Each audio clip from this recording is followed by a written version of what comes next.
지금부터 수업을 시작하도록 하겠습니다. 전 시간에 이제 69에 대한 전체적인 요약을 설명을 해드렸는데, 이제 69회 때는 좀 다른 교시에 비해서 좀 다양한 유형의 문제들이 많이 나와 있습니다. 그래서 여러분들이 답안지를 보시면은 그 문제만 취급을 한 게 아니라 그거하고 유사한 문제들을 같이 넣어놨습니다. 그래서 여러분들이 이번 과정에서 좀 많은 부분을 봐주시면은 71회 때나 72회 때 이거하고 비슷한 유형의 문제들이 또 나오는 걸 보실 수가 있습니다. 그래서 좀 돌아가셔도 이 부분을 한번 다시 보시고, 그 다음 71회, 72회 문제 부분을 보시면은 비슷한 유형의 문제들이 몇 개씩 눈에 보이시게 될 겁니다. 그래서 여러분들 보시기 쉽게끔 기출문제 풀이집을 여러 권으로 잘랐기 때문에 제가 보기에는 자세히 보는 것보다는 여러 번 보는 게 낫습니다. 그래서 여기에 이런 부분이 있고 여기에 이런 부분이 있다. 그러면 거기서 이제 어떤 상관관계를 가지고 하나의 통합적인 문제로 가져가시는 게 낫습니다. 원자력 같은 것도 아까 단순하게 그렇게 볼 게 아니라 종합적으로 해서 받으시면 원자력에서 나올 수 있는 유형의 문제를 거기서 나중에 응용이 가능하게끔 되어 있습니다. 너무 깊이 들어가다 보면 원자력은 문제가 최근에 안 나오니까 너무 깊이 들어갈 필요는 없는데요. 기본적인 포맷은 맞춰주셔야 된다는 얘기죠. 왜냐면 나왔을 때는 써야 되니까. 예를 들어 캐비테이션이니 수력이니 이런 것들을 여러분들이 잘 안 해놓으시는데 한 번 할 때만 해놓으시면 된다. 수력, 연속의 원리, 토리첼리의 정리, 베르누리의 정리 해가지고 딱 만들어 놓고, 그 다음에 수차의 종류가 어떻게 되고, 수차 회전 속도 결정 방법이 어떻게 되고, 캐비테이션이라든가, 특이 속도라든가, 비속도라든가, 이렇게 몇 개 해놓으면 수력 부분은 끝나거든요. 그런 식으로 해놓고 이제 넘어가고 있어야 된다는 얘기죠. 물론 이제 잘 안 나왔던 가열수량이라든가 저수량이라든가 옛날에 나왔던 문제라든가 아니면 연분 속도법이라든가 연분에 관련된 계산하는 방법들이 있었죠. 그런 것들은 잘 안 나옵니다. 근데 그런 것들은 잊어버리고 나올 만한 문제들만 반드시 가져가시라는 얘기죠. 그것까지 가져가기에는 일단 여러분들 그게 다 되면은 시험 보기 전쯤에 한 번 정도 보시는 건 괜찮은데 지금 그전에는 봐봐야 어차피 잊어버리니까. 일단 시험에 나올 만한 문제들만 100문제든 150문제든 먼저 그 유형을 가져가고 그 다음에 남는 시간대 시험 보기 한 보름이라든가 그 전에는 전체적으로 내용들을 한 번씩 다 둘러보는 게 낫다는 얘기입니다. 자, 이제 보시면은 임피던스법을 설명하기 위한 임피던스법이 이제 퍼센트 임피던스입니다. 여기서 간단한 회로를 그리고 회로에 쓰인 기호를 정확하게 설명하죠. 회로를 그리라는 얘기죠. 그러면 여기 보시면은 전체 전압분의 여기 단자 전압 강하 델타 V로 이제 표시를 했었죠. 근데 얘는 그렇게 다르게 표시를 한 겁니다. 그래서 델타 V가 뭡니까? ZI니까 이 전체 임피던스 분의 전체 전압분의 임피던스 전압 강하 이렇게 설명을 한 겁니다. 그래서 이렇게 해놓고 여기를 델타 V를 해가지고 표시를 해놓은 것도 있습니다. 그래서 옴 임피던스하고 퍼센트 임피던스 사이의 관계는 10kV 자승분의 PZ 이렇게 되면 됩니다. 이 퍼센트는 이게 퍼센트 임피던스라는 얘기고 이 Z는 옴이라는 얘기입니다. 그 단계에서 변환하는 부분을 생각하시면 되고 삼상 변압기의 경우에는 여기에서 10kV 자승분의 PZ 똑같은 거죠. 요거는 이제 이 전압과 성간전압과의 관계가 있기 때문에 이렇게 돼 있다는 얘기고 요건 12의 자승이든 뭐든 이게 킬로볼트의 부분을 보면 됩니다. 단상일 때는 2로 가고 3상일 때는 V로 가고 그 차이밖에 없는데 저희는 3상 변압기를 쓰고 있고 킬로볼트라는 게 성간전압을 쓰지 않습니까? 그 의미는 똑같은 겁니다. 몇 프로 정도가 있냐? 보통 154 같은 경우는 10% 정도 됩니다. 22000 같은 경우는 5% 정도 됩니다. 그래서 154급 가서 보시면 10% 정도 되죠. 나머지 22900 가도 5% 정도 되죠. 그렇게 봐주시면 되고요. 퍼센트 임피던스를 사용하면은 1차 측을 바라보나 2차 측을 바라보나 서로 전압 없이 그대로 계산이 편리하다는 걸 증명하는 문제가 있습니다. 요거 같은 경우는 또 나올 수 있는 유형의 문제이기 때문에 넣어놨습니다. 그래서 1차 측에서 바라본 값이나 2차 측에서 바라본 값에 이 가운데 임피던스는 똑같다 이 얘기입니다. 그래서 그걸 퍼센트 임피던스 1하고 퍼센트 임피던스 2로 해가지고 설명을 했는데 1차 측에서 바라본 거는 퍼센트 임피던스 2는 이 2차 측의 전류하고 이 전체 2차 측의 전압하고의 관계에서 이렇게 되는데 그 2차 측의 전류를 1차 측의 전류로 환산을 하려다 보니까 N 자승배가 되고 전류는 N분의 1이 되고 전압은 N분의 2원이 되더라 이거죠. 그래서 그걸 가지고 계산했더니 이 N이 없어지면서 2원, Z1, I원이 되니까 1차 측에서 바라본 거하고 똑같은 값 아닙니까? 그러니까 얘는 1차 측을 바라보거나 2차 측을 바라보거나 똑같은 수식이 나오니까 그때는 어떡합니까? 계산하기 편하다는 얘기죠. 그냥 더해주기만 하면 되니까. 퍼센트 임피던스는 다 더해주면 되는데, 옴은 어떻게 한다? 전압에 반비례해서 자승을 해가지고 또 해줘야 되니까 그게 이제 복잡해지는 거죠. 그리고 베이스가 같아야 되고. 물론 여기도 기준 조건은 있습니다. 기준 조건은 뭡니까? 기준 전류가 같아야 되만 됩니다. 그러니까 정격 베이스가 뭐 100MV다. 그럼 100MV에서의 전압과 전류로 다 계산되어 있는 퍼센트 임피던스인 경우에는 그냥 더해주기만 하면 되는 거예요. 오음법은 그게 틀리는 게 MV도 틀릴 뿐더러 전압 레벨이 틀려집니다. 그렇기 때문에 그 전압 레벨을 바꾸면서 복잡한 부분이 생기더라.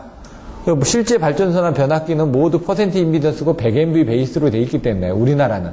미국 같은 경우는 10MV 베이스로 되어 있습니다. 그럼 기준 용량을 맞춰주셔야지만 됩니다. 기준 용량 맞추는 건 어렵지 않습니다. 우리는 100MV인데 이건 10MV이 됐다. 10배 곱하면 됩니다. 그 10배 곱한 값을 그냥 더해주면 되기 때문에 뭐가 어렵습니까? 배수적으로 한 번만 곱한 다음에 더해주기만 하면 되는데. 다른 건 뭐라고요? 전압의 자승에 비례하게끔, 반비례하게끔 이렇게 또 계산을 하니까 복잡해지죠. 자승이 들어가니까. 자, 여기서 이게 힘들었던 게 정동작. 자, 정동작하고, 그 다음에 부동작, 정부동작. 요 두 개는 제가 어떻게 했냐면 끊었습니다, 그냥.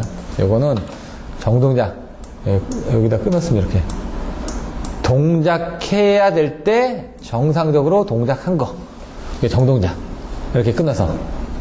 동작해야 될 때 같다 이거죠. 동작해야 될 때 그거하고 같다. 정이니까 같이 한 거니까 동작해야 될 때 동작한 거. 또 뒤로 가서. 이거는 정부동작. 또 끊었습니다, 이렇게 부동작으로. 동작하지 말아야 될 때 같은 거. 동작하지 않은 거. 이렇게. 좀 헷갈리시죠? 아니요. 부동작으로 끊어서 뒤에서부터 생각했습니다. 부동작 해야 될 때 같이 한 거. 부동작 한 거. 정이라는 게 제가 0이고 0입니다. 0이고 X가 아니라 뒤에부터 봐서 부동작 해야 될 때 같은 거니까 부동작 한 거. 이렇게. 예. 동작하지 말아야 될 게 동작 안 한 거. 그러니까 부동작 했다니까 부동작은 동작을 안 했다는 얘기니까 동작하지 말아야 될 때 동작하지 않은 겁니다, 지금. 그렇게. 그런 의미로. 근데 그 다음부터는 이게, 그 전에 이게 좀, 저기가 안 맞았습니다. 요건 같이 보셔야 됩니다. 오동작이나 오부동작은 같이. 오동작은 그러니까 잘못 동작한 거. 그냥. 동작하지 말아야 될 경우 동작한 거. 그러니까 잘못 동작한 거. 동작하지 말아야 되는데 동작한 거니까 오동작입니다. 오부동작은, 여기 보시면. 부동작. 같이 보시면 계정기가 동작해야 할 경우에 동작하지 않는 것. 예? 이게 좀 헷갈리죠? 근데 이 오부동작이 없어졌습니다, 이제. 없어지고 부동작으로 바뀌다 보니까 그때는 동작하지 않은 겁니다, 이게. 부동작이. 근데 뭡니까? 동작해야 될 때 동작하지 않은 거. 그래서 동작으로 끄는 거죠. 얘도. 동작해야 되는데 오동작했다 이거죠. 잘못 동작했다 이거죠. 잘못 동작한 거 끊어서 동작을 했는데 뭐라고 동작을 했는데 동작한 거에 잘못 동작한 거 이런 식으로 이게 좀 헷갈립니다. 여러분들이 외우실 때. 그래서 이제 넣어놓은 게 여기 보시면은 이게 2013입니다. 동작해야 할 경우 동작한 거, 동작하지 말아야 할 경우 동작하지 않은 거, 동작하지 말아야 할 경우에 동작한 거, 그 다음에 부동작. 동작해야 할 경우 동작하지 않은 것. A, B, C, D, A, B, C, D 이렇게 내용들 나와 있거든요. 그건 이 사고 지점에 따라서 여기서 여기 A하고 B에서 사고가 났으면 어떻게 합니까? 동작해야 되는 건 A, B, C, D가 동작해야 되고 E, F, G에는 동작하면 안 되죠. 그래서 여기 보시면은 여기서 A 지점에서 사고 났을 때 A나 B 계정기가 동작했으면 정상적으로 동작한 겁니다. A와 B 계정기를 제외한 나머지가 동작했다면 이거는 정부동작했다는 거죠. 오동작은 A, B 계정기를 다른 계정기들 동작했으면 오동작한 겁니다. 부동작은 A, B 계정기가 동작하지 않았으면 부동작입니다. 이게 좀 헷갈리는데 요거를 아까 그 케이스를 해서 받으시라는 얘기입니다. 또 나올 수가 있습니다. 왜? 오부동작이 없어졌거든요. 그러니까 부동작이 뭐냐라고 물어봤을 때 여러분들 혼돈이 있을 수가 있다는 얘기죠. 정부동작하고 부동작하고 정동작, 정부동작, 오동작, 오부동작에서 오동작, 부동작으로 바뀌었습니다. 이게 오부동작이 헷갈리다 보니까. 그래서 요거는 그렇게 한번 봐두시라. 이거 2013년에 또 바뀌었으니까 그런 측면에서 넣은 거고요. 자, 여기 써놓은 거는 그대로 읽어보시면 됩니다. 제가 아무리 설명해도 여러분 읽어보고 여러분 스스로 이해를 하셔야 되니까. 자, 1차, 2차, 3차 구간의 임피던스 XP, X인데 PS는 1차 측하고 2차 측하고 관계되는 부분이고요. 여기 보시면 XST고 XTP입니다. 그러면 어디가 1차 측일까요? 여기가 지금 P로 돼 있으니까 얘가 1차입니다. 여기 S로 돼 있으니까 S입니다. 2차 측입니다. 얘가 T로 돼 있으니까 3차입니다. 그래서 얘가 1차고 얘가 2차고 3차인데 요 XPS로 돼 있으니까 얘는 이렇게 연결되는 뭐 임피던스가 있는 거고 얘는 XST니까 얘는 이렇게 연결된 임피던스가 있는 거고 얘는 XTP니까 얘는 이렇게 연결된 임피던스가 있는 겁니다. 삼각형으로. 근데 삼각형이 있는 거지 실제로 보면 얘 자체가 아니란 얘기죠. 얘가 있는데 지금 어떻게 합니까? 얘 연결된 거, 얘 연결된 거, 얘 연결된 거가 있지 이게 델타만 있지 Y가 없다는 얘기죠. 요 Y로 직접 보고 싶은데 그 Y로 보고 싶으면 어떡하냐? 그걸 하기 위해서 이제 빼니까 이렇게 되더라 이거죠. 이렇게. 요게 아까 델타였다 이거죠. 그럼 Y로 빼기 위해서는 이렇게 아까 XP하고 XS를 더하면 그게 XPS가 된다 이거죠. 두 개를 다 더한 게. 그래서 그거를 이런 식으로 델타로 그냥 이제 표현을 했던 겁니다. 그럼 델타를 Y로 바꾸면서 3분의 1로 바뀌고 이렇게 한다고 하는데 여기서는 그게 아니라 이걸 그냥 다 더한 겁니다. XPS는 XP 플러스 XT고 이걸 다 더했다. 그럼 다 더하면 이게 두 개씩 있죠. 2분의 이게 돼 있는데 요거를 이쪽으로 넘겨주고 얘를 이쪽으로 넘겼으니까 XP는 이렇게 2분의 1이 된 겁니다. 그러면 XP를 따로 하기 위해서 이 XS하고 XT를 이쪽으로 넘기면은 마이너스 XT가 될 거 아닙니까? 얘가 요 밑으로 내려왔습니다. 지금. 이렇게 되고. 그럼 얘가 뭐라고요? XST가 된다고요. XST가. 그러니까 2분의 1에 여기에다 요게 마이너스 XST가 되니까 요게 뭐 어떻게 됩니까? 요게 이쪽으로 올라가는 거죠. 2분의 1에서. 요걸 빼버리니까 2분의 마이너스 XT가 되는 거죠. 이렇게. 요게 왜 이렇게 됩니까? 라고 하면 이건 제가 뭐라고 안 되고 이거는 직접 해보시면 되죠. 네? 그래서 나중에 할 때는 어떡하냐? 외우는 방법은 이겁니다. 얘가 P였다. 그럼 무조건 2입니다.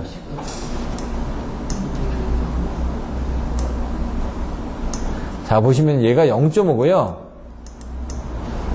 얘가 플러스 0.5고, 얘가 마이너스 1입니다. 그럼 어떻게 됩니까? 마이너스 0.5 아닙니까? 마이너스 0.5.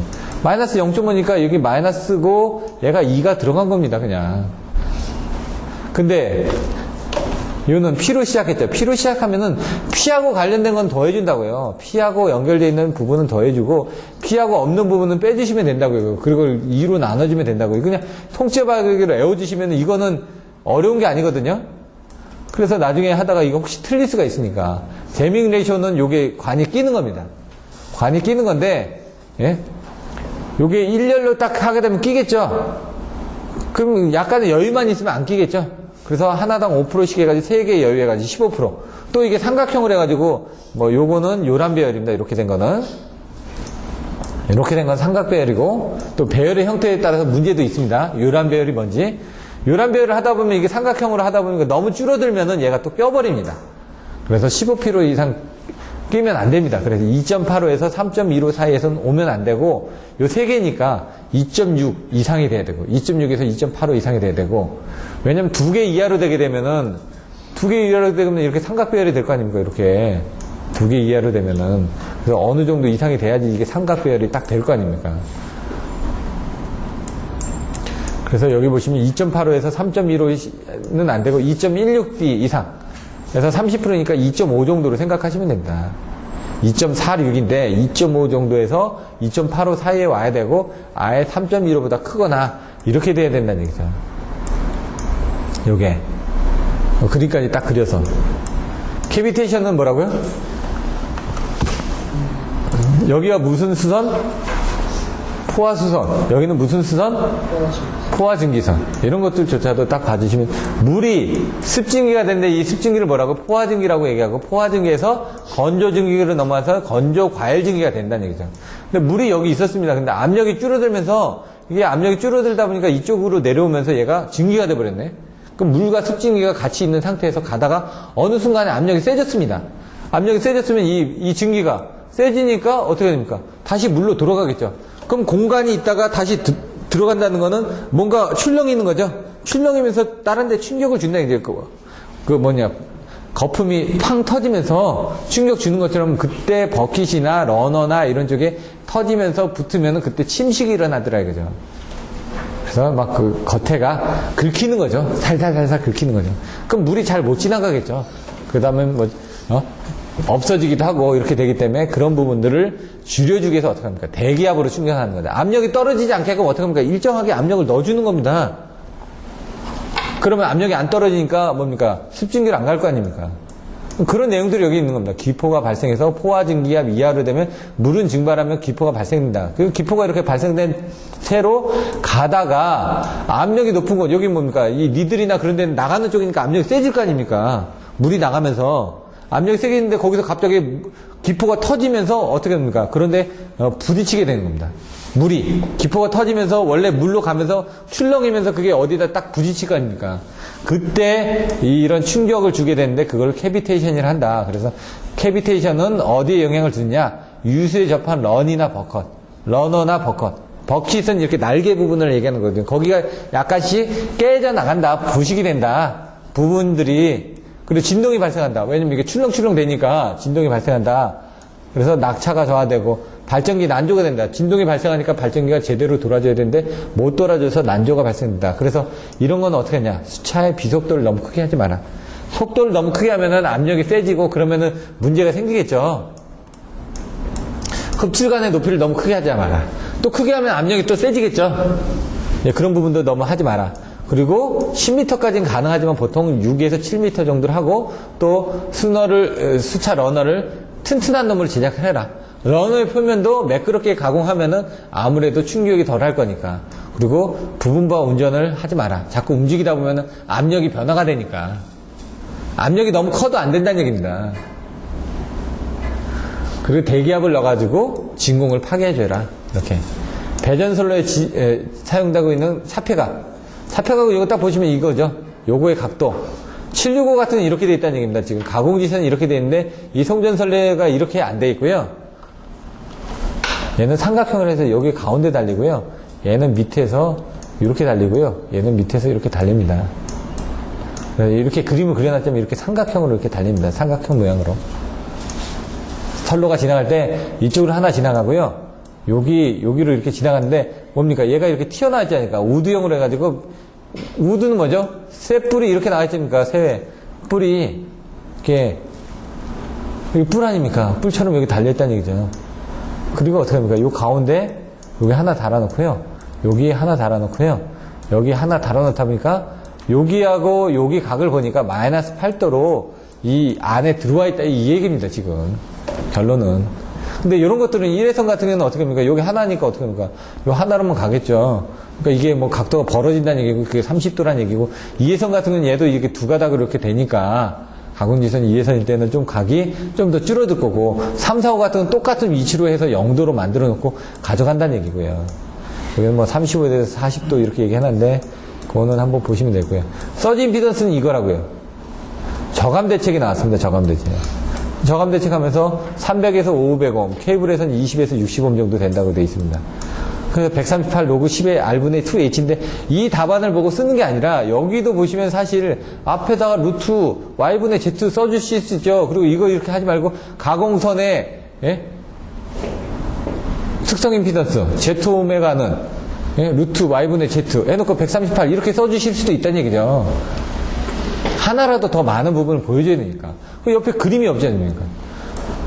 여기도 그림 같은 게 있어야 되고. 여기도 이제 그림 같은 게 없고요. 그림들을 넣어주셔야 된다는 얘기죠. 대책이라고 되는데 대책은 없네요. 그러니까 이게 문제가 좀 틀리다는 얘기죠. 그러니까 여기 있는 것들은 일반적인 모범 답안을 쓰다 보니까 다른 유형들도 보셔야지만 됩니다. 65의 1교시 9번 문제를 참조를 하라고 되어 있네요. FSS는 설치 대수에 제한이 없고 단 얘가 보시면은 아무데나 다 적용이 됩니다. 수지상, 루프상, 뭐 자동 수동 모든 부분에 다 적용이 된다고 되어 있습니다. CB나 리클로저하고 협조도 가능하고 설치대에서도 제약이 없고 그럼 좋은 것처럼 보여지네. 근데 실제로 가서 보니까 여기 보면 정전으로 인한 피해가 크게 예상되는 거 해가지고 스위치를 해가지고 아무데나 마음대로 쓸 수 있다고 되어 있습니다. FAS는 요거는 보완을 해서 좀 더 보셔야지만 됩니다. 자료가 부족하다 보니까. 플루토늄 생성 원리 딱 보시면은 원자력 발전은 우라늄을 원료로 해서 우라늄이 천연 우라늄이나 농축 우라늄이냐 그 차이죠. 여기서 보시면 핵 연료는 플루토늄은 우라늄을 새로운 연료인 플루토늄을 바꾸고 거기서 플루토늄을 만들어야 되기 때문에 고속 증식료가 실용화되면은 훨씬 더 좋아질 것이다. 왜 증식을 많이 하게 되면 복사를 많이 해준다는 얘기입니다. 얘가 증가를. 근데 지금 고속 증식료가 아닌 우리가 일반적으로 쓰는 것들은 U235는 뭐죠? U238은 뭐죠? 238이 농축 우라늄이고요. 235가 천연 우라늄입니다. 개수가 적지 않습니까? 이게 원소의 개수입니다. 원소의 개수가. 그럼 거기다 플러스 하나 중성자가 들어가게 되면 239가 됩니다. 원소가 하나 늘어난 겁니다. 239는. 그게 원소가 늘어났는데 그게 이제 형태가 바뀌면서 그게 넵튠으로 바뀌었다가 그게 플루토늄으로 변한 겁니다. 그러면 여기 보시면은 사용 후 핵연료에는 이런 플루토늄이 남아있더라. 그래서 어떻게 합니까? 그걸 농축을 한 게 바로 그 핵폭탄의 원료가 되는 겁니다. 근데 아까 얘기한 건 농축을 하는 게 뭐라고요? 지금 경수로에는 천연우라늄을 못 쓰기 때문에 어차피 농축우라늄을 써야 되니까 거긴 농축 설비가 있습니다. 그러니까 사용 후 연료봉을 갖다가 자기네들이 그걸 다 농축할 수 있는 그 설비를 활용하면은 플루토늄을 더 농축할 수가 있다는 얘기죠. 천연우라늄도 농축해서 농축 우라늄을 만들듯이 플루토늄도 만들 수가 있는 겁니다. 그래서 걔네들이 원자로의 폐 연료봉이 얼마나 있다고 그러면 그걸 가지고 추정을 하는 거죠. 여기는 얼마만큼이 나올 텐데 원자를 쓰게 되면은 경험해서 그걸 얘네들이 모아놨으면 얼마만큼의 플루토늄이 있을 거고 그 플루토늄은 핵폭탄 몇 개를 만들 수 있을 만큼의 에너지가 있으니까 미국 애들이 함부로 북한을 못하는 부분이 그겁니다. 다 경수로를 쓰다 보니까 그게 남아있을 거라는 얘기죠. 어딘가에. 그거를 갖다가 어떻게든 미사일에다 넣으면 터뜨렸지 않습니까? 물론 땅속에서 터뜨렸지만 핵폭탄 터뜨렸지 않습니까? 저는 핵을 보유하고 있습니다. 단지 그걸 미사일에 달아서 보내서 터뜨릴 정도의 어떤 실력이 있는지. 왜? 미사일은 보낼 수가 있습니다. 근데 정확도가 있냐 이거죠. 근데 얘네들 놀란 거는 멀리 날아갔지 않습니까? 6,000km 이상 10,000km 이상 날아가니까 10,000km면 자기네들 땅 저기 알라스카도 오는 거거든요. 괌도 오는 거거든요. 자기네 땅에. 물론 미국 본토는 못 옵니다. 미국 본토까지는 못 날아가죠. 미국 본토까지를 날아가려면 ICBM으로 해서 대기권을 넘어가야지만 됩니다. 보낼 수가 없습니다. 현 저기로서는 10,000km 이상을 미사일로 날아가려면요. 그 무거운 걸 날아가면 못 보낸다 이거죠. 무게가 있기 때문에. 그래서 어떡합니까? 얘네들 3차로에서 2차로에서 1차로에서 위로 올라갔다 자연식으로 이제 떨어지면서 이제 떨어지는 겁니다. 그냥. 그렇게는 보내줄 수가 있거든요. 자연스러워 낙하가 되니까. 근데 이제 대기권에서는 보내줄 수 있는 게 이게 곡사 한계가 있기 때문에, 마찰 때문에 얘가 어느 정도 이상은 못 날아가는 겁니다, 그냥. 그래서 이제 힘든 게, 그래서 이제 얘네들이 뭘 쓰냐. 잠수함에서 그거 보내는 거 아닙니까? 자기네들 못 쓰니까 잠수함에 가서 거기 근처 가서 팡 쏘고 도망가고 팡 쏘고 도망가고 이러니까 잠수함을 또 무서워하는 거죠. 잠수함에 뭐 썼다 하면은 거리가 제한이 없습니다. 근처 와서 쏴버리면 되니까. 이런 ICBM 같은 거는 그래서 나온 게 우주 해가지고 그거 넘어가면 거기서 레이저 쏴가지고 뭐 터트리니 뭐 이런 얘기 하고 있는 거죠 지금. 그 시간이 있으니까. 근데 여기서 이렇게 날아오는 거 격추하는 건 쉬운 게 아닙니다. 궤도를 맞춰가지고 여기 저번에 비행기 떨어졌죠. 그것도 쉽게 맞출 수 있는 게 아닙니다. 왜냐면은 우크라이나의 상부에서 비행기가 떨어졌는데 그게 속도가 몇 킬로인데요. 보통 700km에서 900km로 날아가는데 총알 날아가는 겁니다. 총알 날아가는데 그걸 어떻게 맞춥니까? 근데 이 열에 의해서 유도탄이 간 거죠. 유도탄이. 쫓아가는 거죠. 열을. 그러니까 처음에 가면서 얘가 열이 있으니까 계속 쫓아가는 겁니다. 이렇게 쫓아가다 쾅 하고 부딪히는 거죠. 근데 그런 게 없다라는 얘기죠. 우크라이나에는. 없는데 쳐졌으니까 이제 러시아에서 제공을 했다 이거죠. 러시아에서 제공을 다 했겠죠. 왜냐면 그 전에 그런 것들 보면 미군은 다 증거를 가지고 있습니다. 얘기를 못 하는 거죠. 핑퐁 게임이 되니까. 서로. 잘못 건들면 서로 다치거든요. 자, 그래서 이렇게 되는데, 이게 그림은 조금 이상합니다. 제가 봤을 때. 예? U238이 중성자가 되면서 중성자가 238이 되고, 플루토늄이 되고, 또 이게 쪼개지고, 뭐 원소가 되고, 이렇게 내용들이 나와 있습니다, 지금. 235에 N이 들어가다 보니까 239라고 되는데 239가 아니라 238이겠죠? 예? 그래서 그게 붕괴가 되면서 239가 되고, 그게 또 붕괴가 되면서 플루토늄이 되고, 이런 식으로 중성자가 바뀌면서, 요 그림들은 그 기본서 책에는 있습니다. 제가 보지 못했는데 기본서 책에 이런 내용들이 있으니까 나중에 참조해서 보시면 되고요. 단상변압기. 2대 또는 3대를 뭐 병렬로 연결합니다. 단상변압기는 그냥 UV만 연결하면 되고, 극성이 같을 것, 뭐 이런 것들은 뭐였죠? 삼상변압기의 병렬운전 조건이 뭐였죠? 상권, 극정각, Z죠? 상회전이 같을 것. 예? 상권, 권수비가 같을 것. 상권, 극성이 같을 것. 전압이 같을 것. 각변이가 같을 것. 임피던스는 안 같아도 될 것. 어느 정도만 되면은 된다. 여기 상권, 극정각 된가? 상권, 극정각, Z로 이제 그 내용들을 써주시면 되고, 보시면 똑같은 것들은 다 되는데, 문제는 이렇게, 모양이 틀려지면 안 된다. 예를 들어, 델타 Y와 델타 Y는 되는데, 델타 Y와 Y 델타도 된다는 얘기죠. Y 델타하고 Y 델타는 되고, 지금 똑같은 각변이가 30도 이상 된 거는 되는데, 이건 각변이가 틀려지죠? 각변이가 똑같은 것들은 다 된다는 얘기입니다, 지금 각변이가. 근데 델타하고 델타 Y는 각변이가 틀리죠? 델타 Y하고 YY도 각변이가 틀리죠? 이런 건 안 된다는 얘기예요. 이런 것들은 지금 각변이가 같습니다. 델타 Y하고 Y 델타는 30도 틀어있고 30도 틀어있기 때문에, 얘도 30도 틀어있고 30도 틀어있기 때문에 30도 틀어지는 거는 병렬운전이 됩니다. 상회전 방향이 틀어져 있는 거는 이런 것만 안 된다는 것만 알고 계시면 됩니다. 나머지는 다 된다. 이거 쉽죠? 델타 Y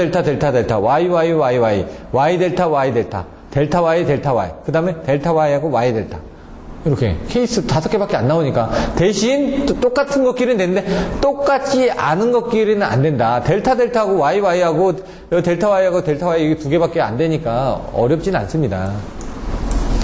병렬운전 붕괴현상, 병렬운전 조건 상권 극정각 Z로 해서 보시면 되고요. 요 내용들은 시간 관계상 좀 넘어가겠습니다. 뒤에 나중에 또 나오니까. 좀 더 중요한 거는 거의가 횡류입니다. 횡류. 무효 횡류.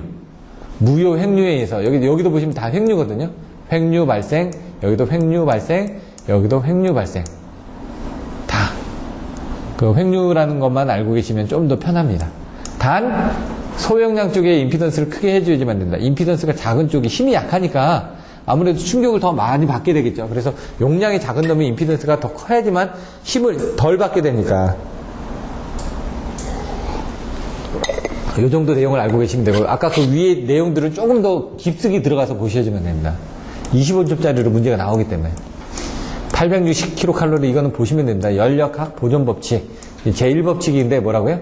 아까 0.24인데 0.24를 이렇게 다르게 계산하면 4.2가 나옵니다. 0.24가. 0.24분의 1을 하게 되면 4.2가 나옵니다. 그래서 이 4.2가 이 위로 올라가면 0.24가 되는 거고요. 0.24 곱하기 3.6, 이게 뭐라고요? 3,600이라고요. 그거 곱하면 860이라고요. 그래서 0.24 I자승 RT입니다, 결국은.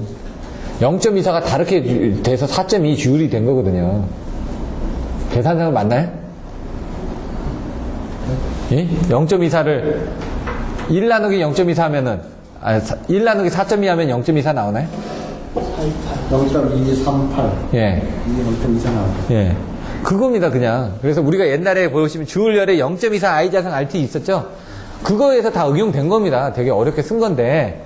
여러분들 모르실 땐 제가 그냥 얘기하죠. 0.24 I자승 RT에서 C가 얼마입니까? I자승 R은 지금 I자승 R이 뭡니까? P로 해가지고 W로 간 겁니다, 그냥. S가 뭡니까? T 아닙니까? 그러니까 T가 3600이니까 그거를 1시간당 쓴 킬로와트-아워로 계산하니까 이게 지금 860kcal가 나온 겁니다, 그냥. 단위만 환산해주면서. 1kcal가 4.2 주율이라는 게 0.24라는 부분이 있고요. 여기서 주울열일 땐 0.24고요. 주울열이 아닐 때는 0.24가 없습니다. 이게 중요한 겁니다. 나중에 헷갈리는 게 보시면 어떤 때는 0.24를 쓰고 어떤 때는 0.24를 안 씁니다. 연력학 2법칙은 지금 보시면은 반대적으로, 그러니까 한쪽에서는 가는데 다른 쪽에서는 못 간다. 이겁니다. 그러니까 고온에선 저온으로 갈 수 있는데 저온에선 고온으로 못 온다. 이게 연력학 2법칙입니다.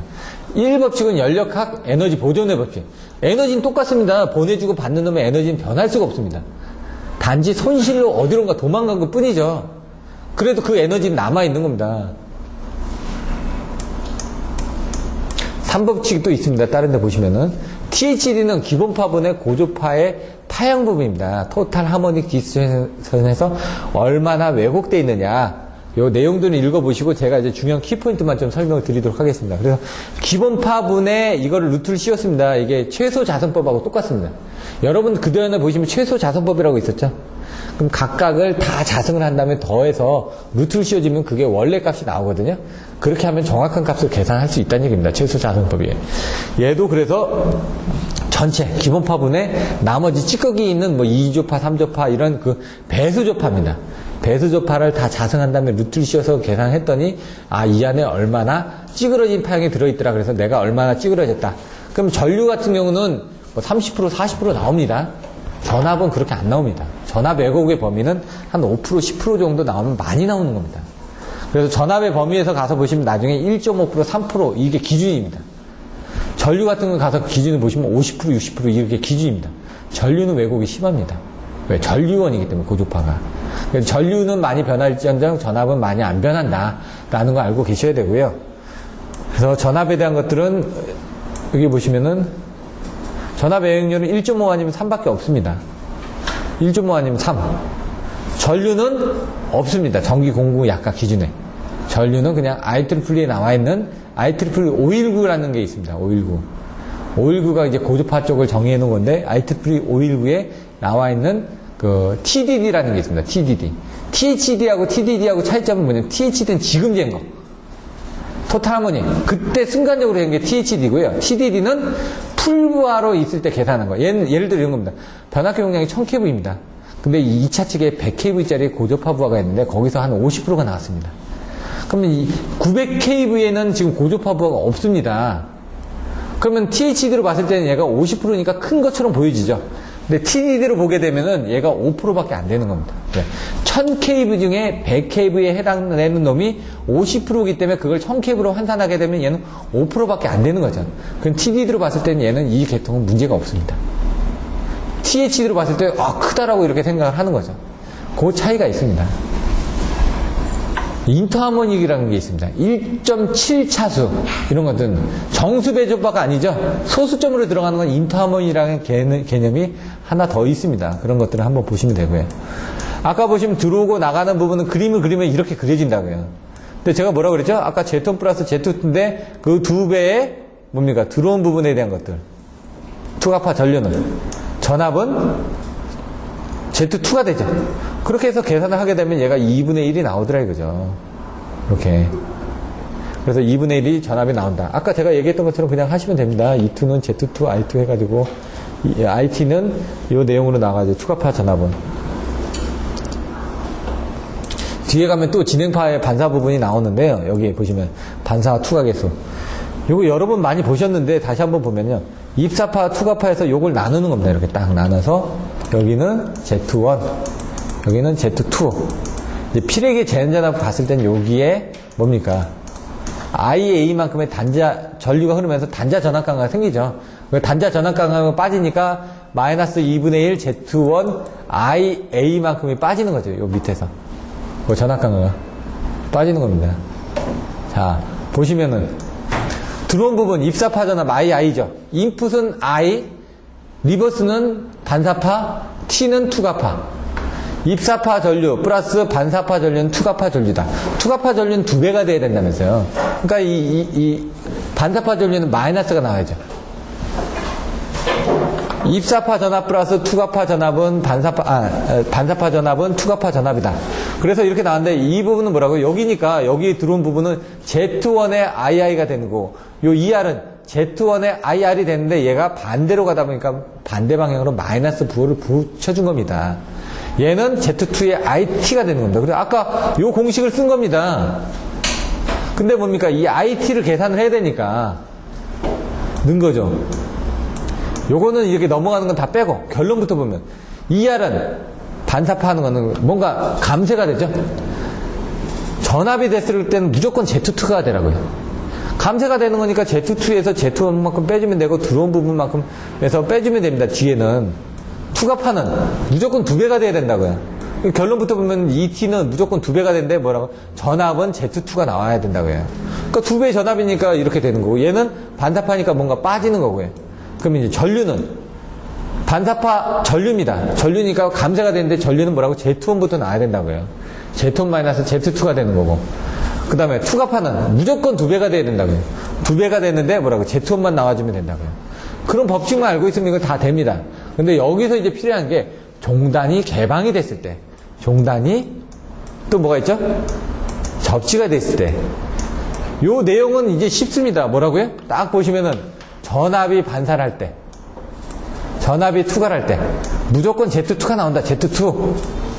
반사를 할 때는 뭔가 감소가 일어난다면서요. 그러니까 감소가 일어나니까 빠지니까 Z1을 빼주면 됩니다.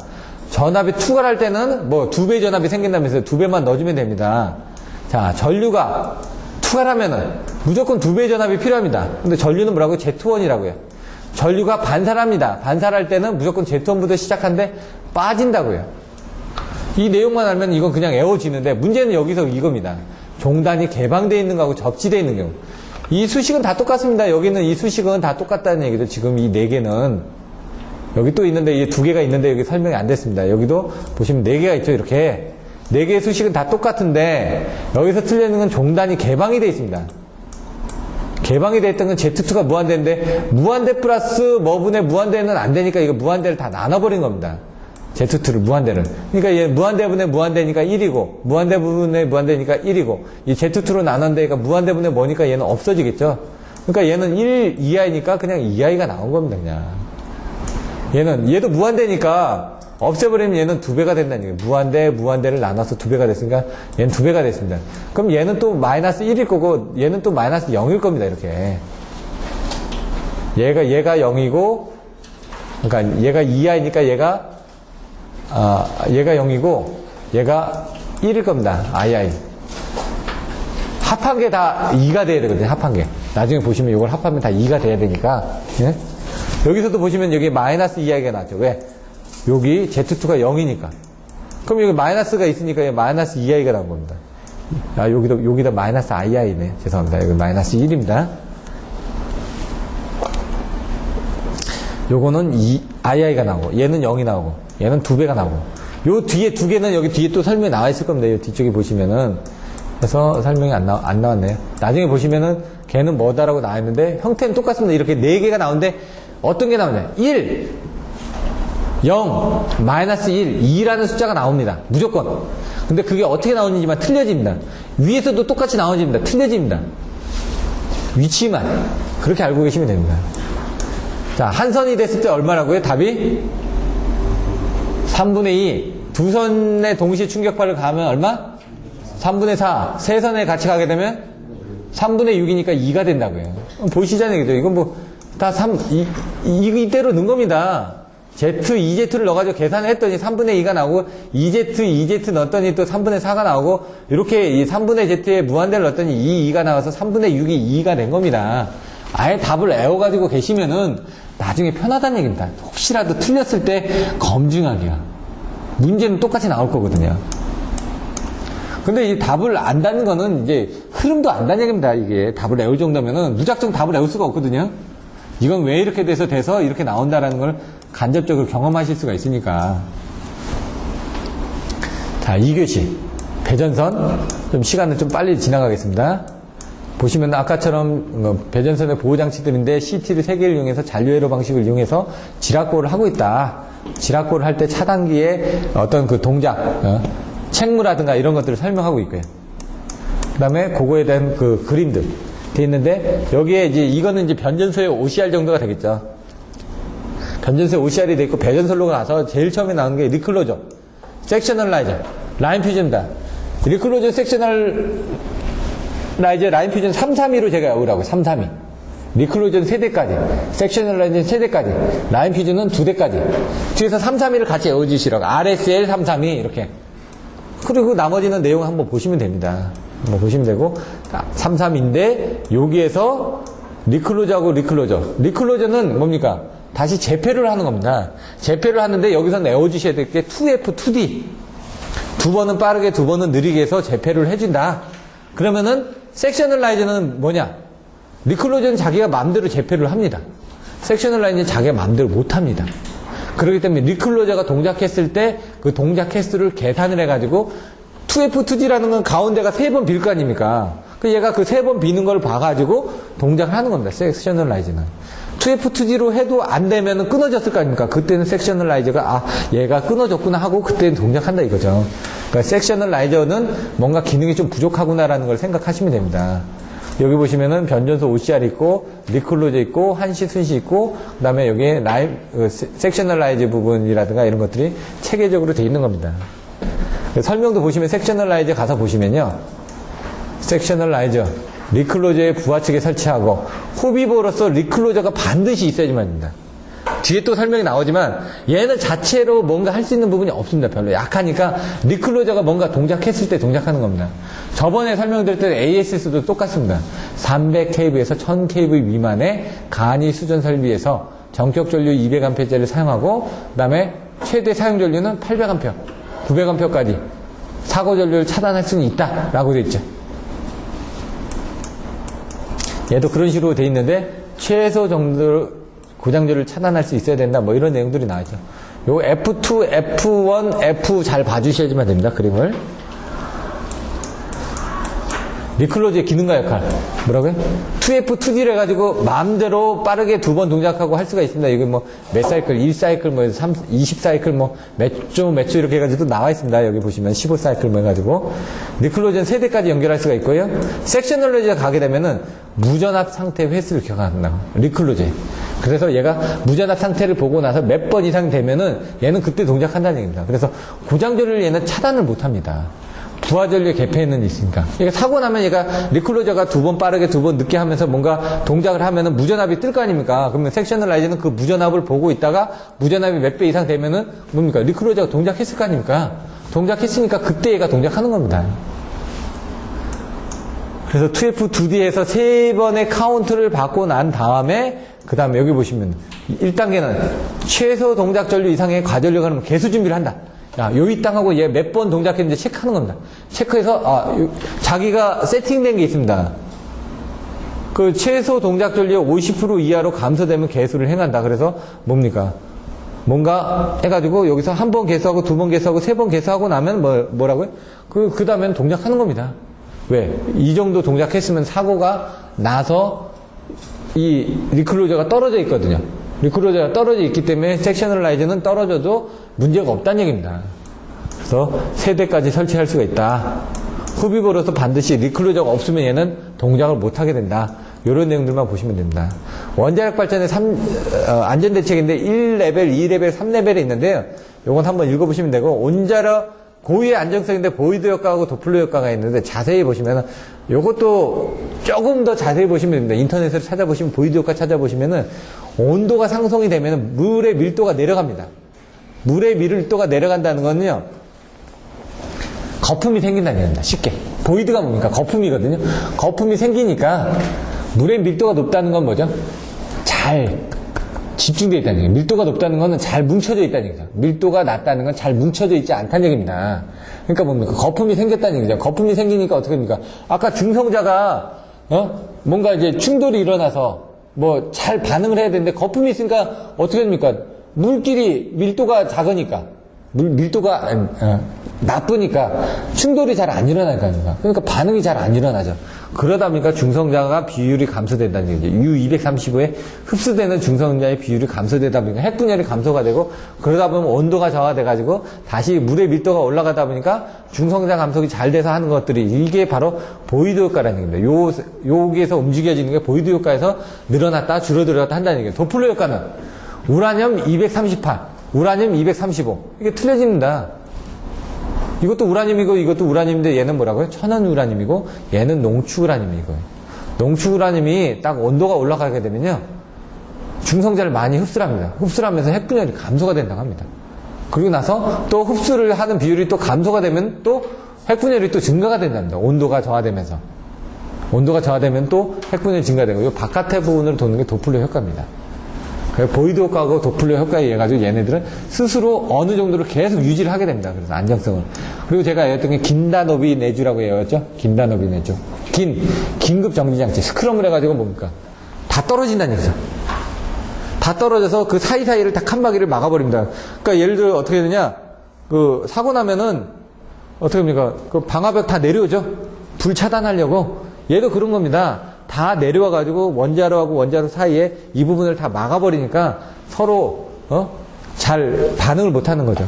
다중보호벽은 바깥으로 나가지 못하게끔 연료, 펠릿, 그 다음에 뭡니까? 쇳덩어리 나왔죠. 그러면 콘크리트 나오죠. 그 다음에 쇳덩어리 나오고 콘크리트 나오고. 그래서 1보호벽부터 해가지고 5보호벽까지 있는데 1보호벽은 핵연료 부분이고 2보호벽은 원자로 압력 용기고 3보호벽부터 두꺼운 콘크리트, 4보호벽이 강철, 5보호벽이 또 콘크리트. 근데 얘가 콘크리트가 얘는 한 1m 된다고 그러더라고요. 제5 방어벽은 1m 정도. 그리고 그 안에 또 있기 때문에 비행기가 와서 갖다 박아도 원자로까지는 충격이 안 가게끔 만들어 놓는 겁니다. 왜? 뭔가 충격이 있어도 원자로 안에까지는 안 들어가게끔 만드는 겁니다. 거리를 줘서. 물론 위로 박은 다음에 무너지면 또 밑에까지 내려갈 수는 있겠죠. 근데 그런 충격에도 충분히 견딜 수 있게끔 이렇게 보호벽을 만들어 놨다는 얘기입니다. 비상용 노신 냉각장치. 물 한꺼번에 싹 뿌려버리는 거죠. 체르노 원빌 때도 어떻게 됩니까? 물을 이렇게 떨어져서 감싸줘야 되는데 밑에가 터져 있으니까 물이 계속 빠지니까 어떻게 합니까? 물을 계속 붓지 않습니까? 그리고 그 물이 바다로 일부 흘러 들어갔습니다. 그래서 문제가 되는 거죠. 원래는 안 흘러가게 그 물을 쏘면은 그 물을 다 받아가지고 어떻게 합니까? 그 옆에 보시면 탱크가 있거든요. 원유 탱크처럼 거기다 다 물을 저장해 놓고 거기 냉각이 되면 그 물을 계속 재활용해가지고 썼는데 그 저장 공간이 밑으로 흘러내렸다고 합니다. 그래서 지하수로 해가지고 바다로 들어갔다는 얘기입니다. 일부는 또 바다로 들어갔을 거고. 그래서 이제 문제가 되는 게 그거죠. 지금 생선 먹이지 말라고 하죠. 왜? 일본에서 잡은 거 다 러시아로 가져가가지고, 오치케가 여기 보시면 이렇게 돼 있지 않습니까? 그럼 이쪽으로 넘어가면 러시아 아닙니까? 그러니까 여기서 잡은 걸 다 저쪽 가서 러시아, 쪽으로 해가지고, 수출을 해가지고, 그래서 지금 생선을 먹지 말랬는데, 우리는 먹어도 될 것 같은데, 여기 계신 분들은 다, 네, 먹고 나면 한 30년 뒤에 나오는데, 애들은 문제가 될 수도 있겠죠.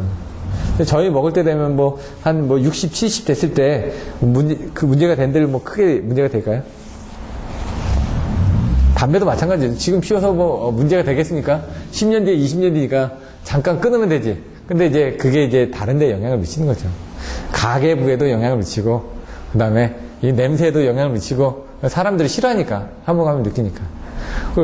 잘못해서 담배 피러 계단 내려갔다 들어오지도 못하고, 갇혀가지고. 어디 가면 꼭 담배 핀다고 밖에 나가거든요? 나가면 못 들어옵니다. 보안 때문에. 그러니까 이제 그런 경우는 또 누가 나와야지만 들어가야 되고 복잡한 경우도 많죠. 아까도 오전에 얘기하신 게 그 보안 때문에 어디를 갔더니 그 생체 보안이 돼 있어가지고 그 증을 대고 나서도 혈관을 인식을 시켜가지고 그걸 가지고 또 보안돼서 들어가게끔 또 그렇게 또 박혀 있더라고요. 그래서 이 보안 부분이 옛날에 보면 눈에 홍채라고 하거든요. 눈에 그 홍채 인식하는 거에서 지문 인식은 그냥 아주 기본적인 거고 이제 생체 인식까지 간단히 얘기죠. 내진 설계, 긴단업이 내주, 이게 뭔지 아시겠죠? 이제 B는 비상용전, 내진 설계 주변 안전 대책에서 딱 이거 보면 저는 보이드 효과, 도플러 효과, 그 다음에 긴단업이 내주 해가지고 방어벽 5개 있고, 그 다음에 쇳덩어리, 그 다음에 철덩어리, 쇳덩어리, 철덩어리 이런 식으로 돼 있다. 맨 바깥에가 철근 콘크리트거든요. 그 다음에 쇳덩어리, 그 다음에 철근 콘크리트, 그 다음에 쇳덩어리 이렇게 돼 있으니까. 원자력 긴급정치, 스크린 장치가 아까처럼 뚝 떨어지는 겁니다. 그냥. 이렇게 제어봉을 해서 이상이 발생하게 되면 전자석으로 붙어 있다가 이상이 발생하면 전자석에 힘이 안 들어가니까 어떻게 보면 놔버리겠죠? 놔버리면 밑으로 뚝 떨어지면서 이 제어봉하고 제어봉 사이에 뭔가 스크림을 막아버리는 겁니다. 그러면 이 반응을 못 하겠죠, 서로. 그래서 얘가 흡수를 하면서 또 이 옆에 반응을 못하게끔 이렇게 막아버리니까 원자로가 긴급 정지가 된다. 긴급 정지가 되면 또 이걸 또 살리는데 또 한 몇 시간이 걸립니다. 한 30시간이 걸립니다. 한 이틀 정도가. 원자로가 정지가 되죠? 그럼 원자로를 다시 정상적으로 돌리는데 한 이틀 정도 시간이 걸린다고 하더라고요. 그러니까 우리들이 생각하는 그런 그 콜드 스타트의 개념은 한 하루 정도만 돌리면 되거든요. 핫스타트가 8시간이고 콜드 스타트 같은 경우는 뭐 24시간에서 30시간 정도 된다고 그러더라고요. 하루에서 하루 반인데 원자로 같은 건 더 걸린다는 얘기죠. 안전 대책 때문에 이거 안전됐는지 뭐 보고 하다 보니까 뭐 예를 들어 2, 3일 정도가 소요된다. 이런 것들 보시면 되고요. 전력의 소모가 최소가 되도록 전기 설계하고자 한다. 그러면 여기를 기준으로 해가지고 외부에서 바라본 거하고 내부에서 바라본 이 부분이 같으면 됩니다. 최대 전력 조건은 바라본 부분이 같으면 됩니다. 딱 기준으로 해서. 그러니까 R0과 RL이 같게끔 만들어주면 됩니다. 결국은. 그래서 같다라는 건 미분에서 0이 된다는 얘기죠. 대기한 조건은 뭡니까? R0고 R이 같아야 된다. 그럼 내부 임피던스하고 외부 임피던스가 같을 때 최소 임피던스가 밸런스가 딱 있는 거죠. 그때는 어떻게 됩니까? 저항값이 최소가 되니까 그때는 최대 전력 전달 조건이 되겠죠. 나중에서도 보시면은 이렇게 해서 최대 전력 전달 조건을 계산하는 유형의 문제가 있습니다. 여기는 그냥 비교해서 보시고요. 전력용 변압기 이상. 근데 이제 대용량 변압기 같은 게 있고 소용량 변압기 같은 게 있을 거고 오일 변압기가 있을 거고 그다음 몰드 변압기가 있을 거고요. 건식 변압기가 있을 거고 다 틀려진다는 얘기죠. 근데 여기서는 용량이 큰 부분이니까 오일 변압기를 기준으로 하는 겁니다. 오일 변압기에서 뭐 기계적으로 보호하는 부분도 있겠지만 여기서는 일단 정기적인 부분만 보고 있습니다. 온라인 상태에서 보는 부분들이 있고 오프라인 상태에서 보는 부분들이 있고요. 유중 가스를 분석합니다. 그 가스를 검출해서 딱 보니까 여기 수소, 그다음 탄소, 메탄, 에틸렌, 프로필렌 뭐 이렇게 나오죠. C2H2, C2H6, 메틸렌, 에틸렌 이렇게 나오거든요. 요게 이제 화학 성분들입니다. 내부 이상이 생기게 되면 이 C 성분이 발생됩니다. C 성분이. 탄소 성분이. 그리고 온도가 올라가면 H 성분이 발생됩니다. 절연유가 과열이 되면 아세틸렌 같은 C2H 성분이 발생이 됩니다. 부분방전이라면 H2라고 했죠. H2가 나타나는 거는 좀 온도가 큰 겁니다. 온도가 커지는 거. 아킹, C2H2. 이게 아세틸렌 아닙니까? 아킹이 일어나면 아세틸렌이나 수소 같은 게 발생한다고요. 메탄도 발생하겠죠. 메탄가스 발생하지 않습니까? 그래서 그런 것들이 이제 어느 정도 기준치가 있는데 그거 이상 발생되게 되면은 문제가 있다는 얘기입니다. 분방전은 미소코로나 분방전이 일어났는데 그것들을 어떻게 하냐. 변압기 같은 경우는 분방전이 일어나면은 변압기 몸체를 타고 접지선을 통해서 대지로 방전이 되게끔 되어 있습니다. 그래서 여기다가 뭐 로고스키 코일을 꽂아가지고 그 다음에 이제 뭐 램케라는 제가 썼던 건 램케 LDP5라는 독일 회사 거를 가지고 썼었거든요. 로고스키 코일에다 해가지고 피코크롬을 측정을 합니다.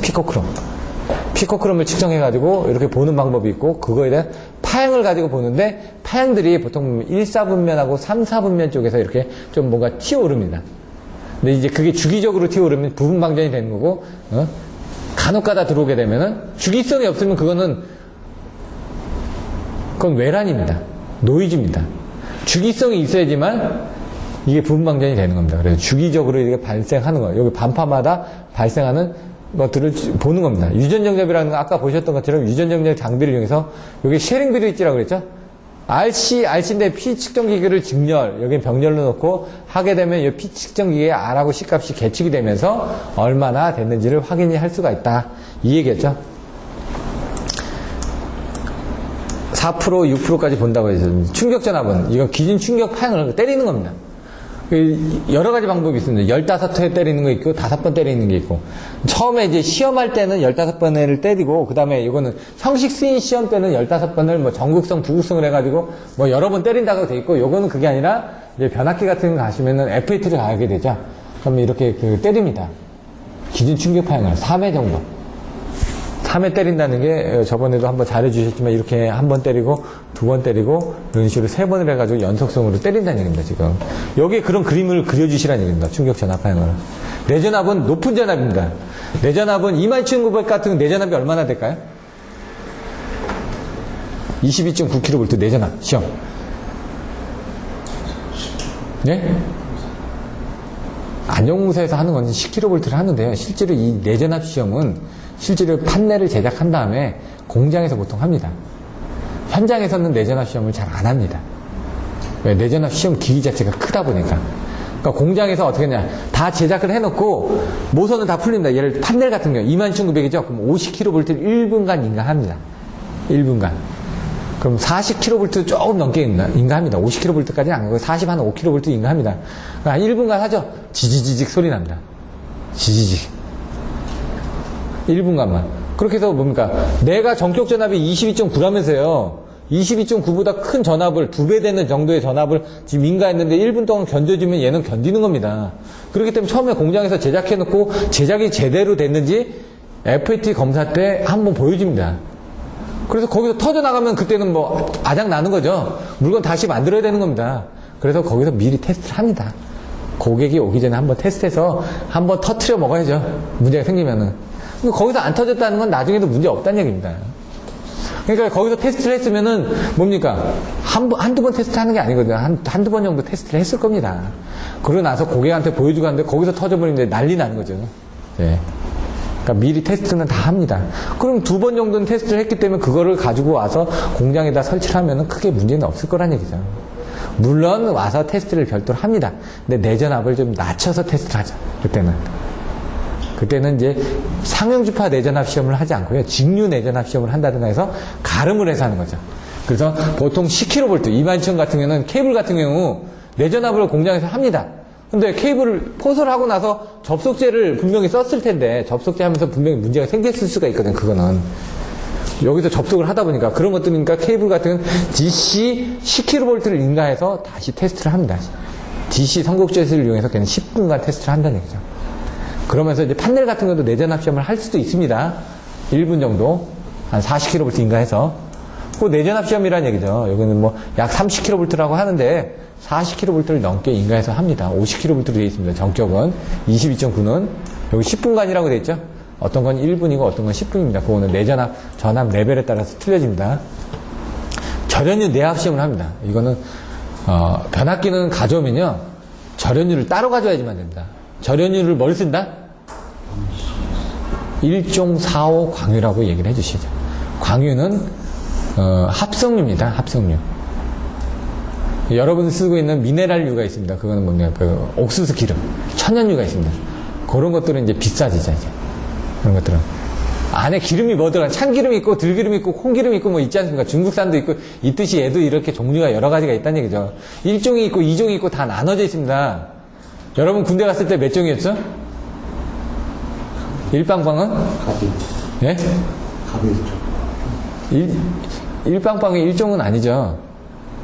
1빵빵이 9종인가 그랬을 거예요. 1종이 먹는 거였고, 예?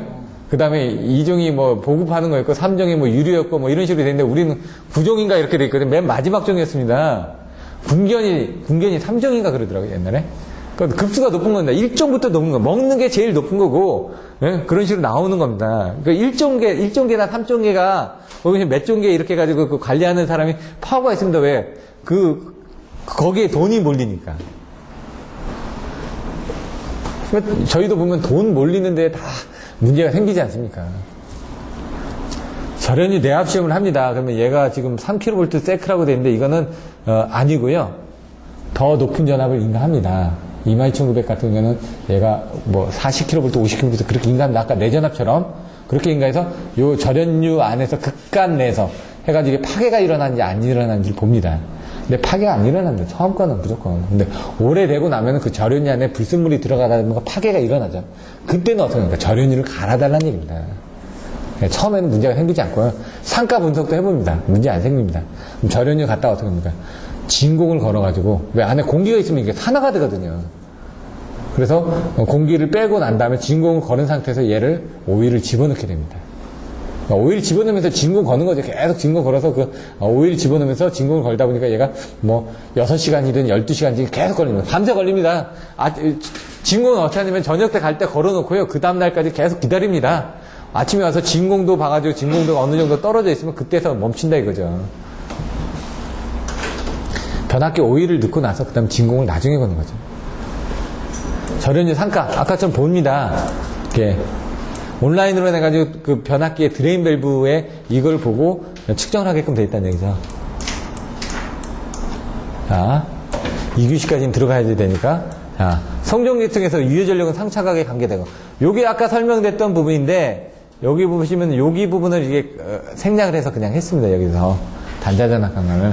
IR하고 IX를 생략을 했는데, 그건 IR 자체가 왜 단거리 선로기 때문에. 지금 아까 얘기했던 건 뭐 장거리 선로에서는 이거를 해석할 수가 없다고요. 장거리에서는 IR 성분이 분명히 고려가 되지만 됩니다. 근데 여기는 단거리 선로의 등가이로기 때문에 이렇게 근사를 그림을 그릴 수 있는 겁니다. 지금 이렇게 해놓고 나서 그냥 이걸 가지고 쉽게 계산해서, 예? 요거는 나중에 보시면은 이렇게 계산이 된다. 이건 진상일 때 이렇게 된다. 요거는 아까 지상일 때, 여기 지상일 때 이렇게 되는 거고, 요거는 진상일 때 이렇게 되는 거거든, 진상일 때. 그래서 이렇게 해서 이렇게 된다라고 돼 있는데, 얘가 유효전력하고 상차각 관계인데, 이걸 보시면 좀 여러분 헷갈립니다. 그래서 예제 7-3에 있는 문제를 가지고 요건 봐주시라 이거죠. 여기를 보시려면, 이거 보고 이해하시려면 좀 더 어렵기 때문에, 요거는 보시지 말고, 나중에 다른 걸로 보시라. 이게 나쁘다는 게 아니라 여러분도 이해하기가 힘들기 때문에 그렇습니다. 화력발전소 환경대책, 지구온난화로 해가지고 뭐 산성화가 되고 뭐 토양에 온배수 배출이 되다 보니까 이런 부분에 문제점이 생긴다. 탈유 장치를 해가지고 여러 가지 중질유나 배연 부분을 해가지고 한다. 석회를 석고로 변환하고 이런 것들이 보시면은 가압 유동층 연소보일 같은 거 석회를 집어넣죠. 그러면 탈황장치가 됩니다. 거기서 탈황장치. 그 석회석을 다시 빼가지고 재활용을 해서 쓸 수도 있고요. 이런 내용도 있습니다. 탈초 장치는 질소를 산화하게 한 부분이 탈초입니다. 탈황은 유황, S 성분을 탈황하게 한 거고요. 탈초, 공기열기, 전기집중기. 그래서 보일러에서 나가면서 탈초를 먼저 하고 공기열기나 집진기를 하고 맨 마지막에 탈유황 장치를 이용해서 굴뚝으로 나가게 됩니다. 전기집중기. 요게 일반적인 그 흐름이거든요. 그래서 나중에 보시면, 보일러에 보시면 먼저 이렇게 나오면서 탈초 장치가 있고요. 그 다음에 공기열기나 전기집중기를 통해서 연도 바로 나가기 전에 탈유황 장치가 별도로 이렇게 또 달려 있습니다. 이렇게. 요거는 약간 틀려집니다. 형태에 따라서, 보일러의 형태에 따라서. 집진장치는 기계식하고 전기식이 있다는 얘기죠. 기계식은 어떻게 합니까? 사이클론 집진기를 해가지고 원심력을 이용해서 털어내는 겁니다. 그래서 시커멓게 이렇게 끓음 같은 게 달려있죠. 그러면 그 타력을 해가지고 도깨비 방망이 같은 걸 툭툭 쳐넣어가지고 그 밑으로 떨어지면 그거를 주워 담는 게 기계식이고, 전기식은 어떻게 합니까? 부분방전을 이용합니다. 그래서 전기를 코로나 방전 이용해가지고 전기를 세게 가면은 지지지지 거리면서 거기에 이제 달라붙는다는 얘기죠. 여기 달라붙으면 그거를 나중에 어떻게 합니까? 다시 추타장치처럼 아까 그 기계식 같은 그런 장비를 이용해가지고 같이 혼용을 해서 하게 되면 9% 이상 뭐 이렇게 된다라고 여기는 나와 있습니다. 뭐 어디인가 보니까. 그리고 3교시부터는 잠깐 쉬었다가 진행하도록 하겠습니다.